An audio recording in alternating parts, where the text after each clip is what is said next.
stod vid rötjen och spann, gav ut och vant och på snalde, och medan hon villanar talde, hon yngste särman.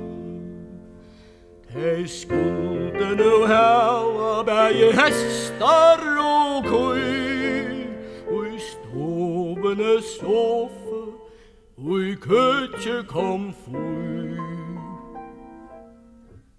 Ja, min son,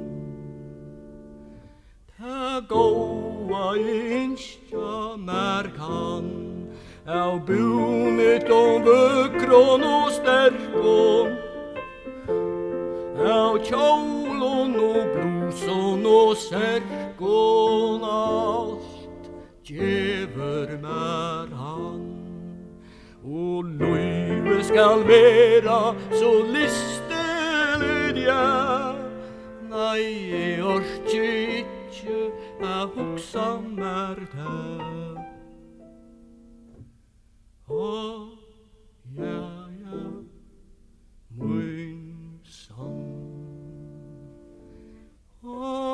Grikven elderen brann, och bjart gikte solen och glukka. Så vilde hon jäntorna uka som yngste särman. Och morrande kettan av brödjene sär, hon huxa je bära om frälsar och mär. Ja, min son. Och hönan gölven och jäck, och hännen som satt där och bita, de bäge, de hilde sig vita, här biel hon fick. De åtte ju eisen kärleikans tra, tog koppnar i främsta och i hoan hon la. Och ätjene smak. Och tojen så lojan dörran, hännen och hönan och kettan, de åt sig dagliga mättan, hon fick